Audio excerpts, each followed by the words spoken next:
शिवाजी की नौसेना की कहानी भारत की पहली आधुनिक नेवी की गौरवशाली गाथा। समुद्र का शेर जिसने इतिहास रचा। 17वीं शताब्दी का भारत एक ऐसा दौर जब मुगल साम्राज्य अपनी चरम शक्ति पर था और यूरोपीय शक्तियां जैसे पुर्तगाली, डच और अंग्रेज भारत के समुद्री तटों पर अपनी पैठ बनाने की कोशिश कर रहे थे। इस अशांत युग में एक युवा योद्धा ने न केवल अपने स्वराज्य की नींव रखी बल्कि समुद्र को ही अपनी ताकत का हिस्सा बनाया। उनका नाम था छत्रपति शिवाजी महाराज। लेकिन क्या आप जानते हैं कि जिस नौसेना को आज हम भारतीय नौसेना का प्रारंभिक रूप मानते हैं, उसकी नींव शिवाजी ने 27 साल की उम्र में ही रख दी थी। यह कहानी सिर्फ जहाजों और युद्धों की नहीं बल्कि एक दूरदर्शी नेता की है जिसने समुद्र की ताकत को पहचाना और उसे भारत की स्वतंत्रता का हथियार बनाया। आइए इस रोमांचक यात्रा में डूब जाएं, जहां हम जानेंगे कि कैसे शिवाजी ने भारत की पहली आधुनिक नौसेना का निर्माण किया और कैसे उनकी रणनीतियां, साहस और सूझबूझ ने उन्हें भारतीय नौसेना के जनक का खिताब दिलाया। यह कहानी न केवल इतिहास की है बल्कि एक ऐसे विजन की है जिसने भारत के समुद्री गौरव को नया आयाम दिया। समुद्र की ताकत को समझने वाला पहला शासक। शिवाजी महाराज का जन्म 19 फरवरी 1630 को पुणे के पास शिवनेरी किले में हुआ था। उस समय भारत में समुद्री शक्ति का महत्व बहुत कम शासकों ने समझा था। मराठा साम्राज्य, जो मुख्य रूप से पश्चिमी भारत के पहाड़ी और जंगली इलाकों में फैला था, जमीन पर तो अब मजबूत था लेकिन समुद्र पर उसकी कोई खास मौजूदगी नहीं थी। फिर भी शिवाजी ने एक असाधारण दूरदर्शिता दिखाई। उन्होंने समझा कि अगर स्वराज्य को विदेशी आक्रांताओं से बचाना है तो समुद्र की रक्षा उतनी ही जरूरी है जितनी जमीन की। उनका मंत्र था, जिसका आरमार उसी का समुद्र। यह एक अनोखा तथ्य है कि शिवाजी ने उस समय नौसेना की स्थापना की जब भारत में अधिकांश शासकों का ध्यान केवल स्थल सेना पर था। यूरोपीय शक्तियां, खासकर पुर्तगाली और अंग्रेज, भारत के समुद्री व्यापार पर कब्जा करने की कोशिश कर रहे थे। शिवाजी ने इस खतरे को भांप लिया और तय किया कि वो समुद्र को भी अपने स्वराज्य का हिस्सा बनाएंगे। ये उनकी रणनीतिक सोच का एक असाधारण पहलू था, क्योंकि उस समय भारत में कोई भी शासक इतने बड़े पैमाने पर समुद्री शक्ति का निर्माण नहीं करने की सोच रहा था। नौसेना की नींव, एक सपने की शुरुआत। शिवाजी ने अपनी नौसेना की गतिविधियां उत्तरी मुंबई के ठाणे और भिवंडी क्षेत्रों से शुरू की। 1654 में उनका पहला युद्धपोत तैयार हुआ, जो एक ऐतिहासिक क्षण था। उन्होंने कोंकण तट पर कई किलों का निर्माण शुरू किया, जैसे जयगढ़, विजयदुर्ग, सिंधुदुर्ग। ये किले न केवल रक्षा के लिए थे बल्कि नौसेना के लिए रणनीतिक अड्डों के रूप में भी काम करते थे। एक रोचक तथ्य यह है कि शिवाजी ने जहाज निर्माण के लिए शुरू में पुर्तगालियों की मदद ली, लेकिन जल्द ही स्थानीय मछुआरों और जनजातियों को शामिल करके एक स्वदेशी नौसेना का निर्माण किया। यह उनकी स्वराज्य की भावना को दर्शाता है, जहां उन्होंने विदेशी तकनीक को अपनाया लेकिन इसे स्थानीय संसाधनों के साथ आत्मनिर्भर बनाया। शिवाजी की नौसेना में करीब 500 जहाज थे, जिनमें 2 स्क्वाड्रन थे, प्रत्येक में 200-200 जहाज। इनमें छोटे और तेज गति वाले जहाजों से लेकर हथियारों और तोपों से लैस बड़े युद्धपोत शामिल थे। उनके पहले 20 युद्धपोतों का निर्माण भिवंडी, कल्याण और पनवेल में हुआ, जिसमें लगभग 1 साल का समय लगा। यह एक असाधारण उपलब्धि थी क्योंकि उस समय भारत में जहाज निर्माण की तकनीक बहुत सीमित थी। रणनीतिक दृष्टिकोण, समुद्र पर आधिपत्य। शिवाजी की नौसेना का उद्देश्य केवल समुद्री युद्ध लड़ना नहीं था बल्कि व्यापार मार्गों को सुरक्षित करना और विदेशी शक्तियों को कोंकण तट से दूर रखना भी था। उन्होंने समझा कि समुद्र व्यापार भारत की अर्थव्यवस्था की रीढ़ है और इसे नियंत्रित करने वाली शक्ति ही वास्तव में शक्तिशाली होगी। उनकी नौसेना ने पुर्तगालियों, डचों और अंग्रेजों के व्यापारिक जहाजों को रोकने और उनके प्रभाव को कम करने में महत्वपूर्ण भूमिका निभाई। एक अनोखा तथ्य यह है कि शिवाजी की नौसेना में हिंदू और मुस्लिम दोनों कमांडर थे। मेनक भंडारी, सिद्धोजी गुर्जर, कान्होजी आंग्रे और मेंधाजी भाटकर जैसे मराठा कमांडरों के साथ साथ इब्राहिम खान और दौलत खान जैसे मुस्लिम नाविक भी थे जो अफ्रीकी मूल के थे। यह शिवाजी की सेक्युलर नीति को दर्शाता है, जहां उन्होंने सभी धर्मों के लोगों को एकजुट कर एक साझा लक्ष्य के लिए काम करने के लिए प्रेरित किया। कान्होजी आंग्रे, समुद्र का शेर। शिवाजी की नौसेना की कहानी अधूरी है अगर हम कान्होजी आंग्रे का जिक्र ना करें। कान्होजी आंग्रे को मराठा नौसेना का सबसे प्रमुख कमांडर माना जाता है, जिन्हें बाद में सरखेल यानी कि नौसेना प्रमुख की उपाधि दी गई। उनकी वीरता ऐसी थी कि पुर्तगाली और अंग्रेज उनसे डरते थे। कान्होजी ने न केवल समुद्री युद्धों में अपनी कुशलता दिखाई, बल्कि समुद्री मार्गों पर मराठा नियंत्रण को मजबूत किया। उनके नाम पर आज भारतीय नौसेना का एक युद्धपोत भी है, जो उनकी विरासत को दर्शाता है।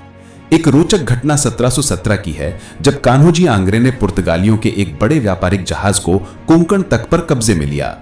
इस जीत ने न केवल मराठा नौसेना की ताकत को दिखाया, बल्कि यह भी साबित किया कि शिवाजी की बनाई नींव कितनी मजबूत थी। कान्होजी ने तेज गति वाले छोटे जहाजों का उपयोग कर गुरिल्ला रणनीति अपनाई, जो समुद्र में भी उतनी ही प्रभावी थी जितनी जमीन पर। किलों का समुद्री नेटवर्क, रक्षा की रीढ़। शिवाजी ने कोंकण तट पर कई किलों का निर्माण किया, जो उनकी नौसेना के लिए रणनीतिक अड्डों के रूप में काम करते थे। सिंधुदुर्ग, विजयदुर्ग और जयगढ़ जैसे किले न केवल रक्षा के लिए थे, बल्कि जहाजों की मरम्मत और सैन्य आपूर्ति के लिए भी इस्तेमाल होते थे। एक रोचक तथ्य यह है कि सिंधुदुर्ग किले को बनाने में 16 साल लगे और इसे समुद्र के बीच में बनाया गया था, जो उस समय की इंजीनियरिंग का एक चमत्कार था। ये किले शिवाजी की नौसेना के लिए एक नेटवर्क की तरह काम करते थे। प्रत्येक किला एक दूसरे से सामरिक रूप से जुड़ा हुआ था, जिससे नौसेना को तट पर पूर्ण नियंत्रण प्राप्त था। इन किलों में तोपें तैनात थीं, जो दुश्मन के जहाजों पर नजर रखती थीं और जरूरत पड़ने पर हमला करती थीं। युद्ध और जीत, समुद्र पर मराठा शक्ति। शिवाजी की नौसेना ने कई महत्वपूर्ण युद्ध लड़े, जिनमें से बसरूर की लड़ाई विशेष रूप से उल्लेखनीय है। इस युद्ध में शिवाजी ने अपनी नौसेना का उपयोग कर विजय प्राप्त की, जिसने उनकी समुद्री शक्ति को और मजबूत किया। उनकी नौसेना ने पुर्तगालियों और अंग्रेजों के खिलाफ कई बार सफलतापूर्वक हमले किए, जिससे कोंकण तट पर मराठा प्रभुत्व स्थापित हुआ। एक और रोचक तथ्य यह है कि शिवाजी की नौसेना ने समुद्री डाकुओं को भी नियंत्रित किया। उस समय समुद्र में डाकुओं का आतंक था, जो व्यापारिक जहाजों को लूटते थे। शिवाजी ने अपनी नौसेना को इतना मजबूत किया कि डाकू उनके जहाजों से डरने लगे। यह उनकी रणनीति का एक और पहलू था, जिसने समुद्री व्यापार को सुरक्षित बनाया और मराठा साम्राज्य की आर्थिक स्थिति को मजबूत किया। तकनीकी नवाचार, जहाज निर्माण और हथियार। शिवाजी की नौसेना में कई प्रकार के जहाज शामिल थे, जिनमें गलवट यानी छोटे और तेज जहाज, गुराब यानी बड़े युद्धपोत और पाल यानी हल्के और बहुउद्देशीय जहाज शामिल थे। ये जहाज स्थानीय तकनीकों और पुर्तगाली डिजाइनों का मिश्रण थे। एक असाधारण तथ्य यह है कि शिवाजी ने जहाज निर्माण के लिए स्थानीय मछुआरों और कारीगरों को प्रशिक्षित किया, जिससे उनकी नौसेना पूरी तरह स्वदेशी बन गई। उनके जहाजों में तोपें और अन्य आधुनिक हथियार भी थे, जो उस समय के लिए अत्याधुनिक थे। ये तकनीकी नवाचार उनकी नौसेना को यूरोपीय शक्तियों के सामने एक मजबूत प्रतिद्वंदी बनाता था। शिवाजी ने यह भी सुनिश्चित किया कि उनकी नौसेना में प्रशिक्षित नाविक हों, जो समुद्र की चुनौतियों का सामना कर सकें। आर्थिक महत्व, व्यापार और समृद्धि। शिवाजी ने समझा कि समुद्री व्यापार मराठा साम्राज्य की आर्थिक समृद्धि के लिए महत्वपूर्ण है। उनकी नौसेना ने न केवल समुद्री मार्गों को सुरक्षित किया, बल्कि व्यापारिक जहाजों की रक्षा भी की। इससे मराठा साम्राज्य को भारी आर्थिक लाभ हुआ। कोंकण तट पर मराठा नियंत्रण ने स्थानीय व्यापारियों को भी प्रोत्साहित किया, क्योंकि अब उनके जहाज डाकुओं और विदेशी शक्तियों से सुरक्षित थे। एक रोचक तथ्य यह है कि शिवाजी ने अपने जहाजों पर विशेष कर लगाए, जो विदेशी व्यापारियों से वसूले जाते थे। यह कर उनकी नौसेना के रखरखाव और विस्तार के लिए उपयोग किया जाता था। यह उनकी आर्थिक नीति का एक हिस्सा था, जिसने स्वराज्य को आत्मनिर्भर बनाया। शिवाजी की नौसेना की विरासत। शिवाजी की मृत्यु 3 अप्रैल 1680 को हुई, लेकिन उनकी नौसेना की विरासत उनके बाद भी जारी रही। उनके बेटे संभाजी और बाद में मराठा कमांडरों ने उनकी नौसेना को और मजबूत किया। विशेष रूप से कान्होजी आंग्रे ने 18वीं शताब्दी में मराठा नौसेना को नई ऊंचाइयों तक पहुंचाया। आज भारतीय नौसेना अपने ध्वज में शिवाजी की मोहर को शामिल करती है, जो उनकी विरासत का प्रतीक है। 2022 में जब भारतीय नौसेना ने अपना नया ध्वज अपनाया, तो इसे शिवाजी की नौसेना से प्रेरित बताया गया। यह एक गर्व का क्षण था, जो दर्शाता है कि शिवाजी की दूरदर्शिता आज भी प्रासंगिक है। अंत में यही निष्कर्ष निकलता है कि छत्रपति शिवाजी महाराज एक दूरदर्शी योद्धा की ये अमर गाथा है। छत्रपति शिवाजी महाराज केवल एक योद्धा या शासक नहीं थे, वे एक दूरदर्शी थे जिन्होंने भारत के समुद्री गौरव को नया आयाम दिया। उनकी नौसेना न केवल एक सैन्य शक्ति थी बल्कि स्वराज्य की आत्मा थी, जो स्वतंत्रता, आत्मनिर्भरता और एकता का प्रतीक थी। उनकी रणनीतियां, तकनीकी नवाचार और समुद्र पर नियंत्रण की सोच ने उन्हें भारतीय नौसेना के जनक का खिताब दिलाया। आज जब हम भारतीय नौसेना के गौरवशाली इतिहास को देखते हैं तो हमें शिवाजी की वो नींव दिखती है जिसने समुद्र को भारत की ताकत बनाया। उनकी कहानी हमें प्रेरित करती है कि असंभव को संभव बनाने के लिए केवल साहस और सूझबूझ की जरूरत होती है।